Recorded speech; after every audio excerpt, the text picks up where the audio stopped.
I want to do this question. You have integral x square root of 2x positive 1 times dx. So how are you going to do this question? So take 2x positive 1 to be equal to some t squared. You differentiate this.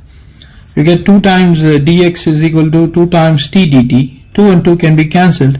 So you get dx is equal to t into dt.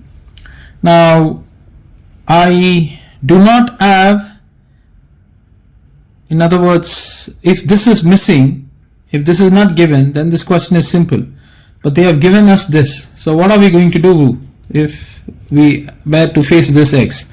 Now from here, what you do is you rewrite 2x to be equal to t squared negative 1. Then you push the 2 down. So now you have an expression for x. So this is t squared negative 1 divided by 2. So in place of x, what you can do, you can substitute this value, t squared negative 1 divided by 2. Okay. Now this has to be multiplied with square root of 2x positive 1 is t squared, and then in place of dx you have to substitute t dt. So there's quite a bit involved here. So this is rewritten as 1 over 2. I'm writing t squared negative 1. Square root of t squared is going to give me t, and there is a t there, dt. So this is equal to 1 over 2 integral t into t is t squared. I'm going to write it in this fashion, t squared negative 1 into dt. Now this can be further rewritten as integral t squared into t squared t power 4 multiplied with dt negative t squared into 1 is t squared into dt. I'm just distributing the integral sign with t squared. Now integrate this. This is 1 over 2.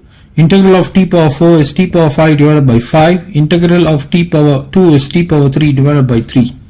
So this is rewritten as, now t, you need to know what is t. Now from here I got t squared is equal to 2x positive 1. So t is going to be equal to 2x positive 1. You push this 2 to the other end, it will become 1 over 2. In other words, it's actually going to be square root, but I can write square root as 1 over 2 as an exponent, right? Take this t and substitute it here. So this is 1 over 2. In place of t, I substitute 2x positive 1 raised to the power of 1 over 2. This is already raised to the power of 5. So place that, and then you get a 5 there. Negative. In place of t, you substitute 2x positive 1 raised to the power of 1 over 2. This is raised to the power of 3. Divided by 3, and you got that parenthesis there. I'm going to rewrite this over here. So this is equal to, distribute this 2 inside. So you get 2x positive 1. 1 over 2 raised to the power of 5, that's going to be 5 over 2 divided by 10 negative 2x positive 1 raised to the power of 1 over 2, that is raised to the power of 3. So this is 3 over 2 divided by 2 times 3 is 6, and then you need to place this arbitrary constant c. You have to place this arbitrary constant c, otherwise you would not get the full score depending upon the teacher or the lecturer. Some of the teachers or professors, they are very strict.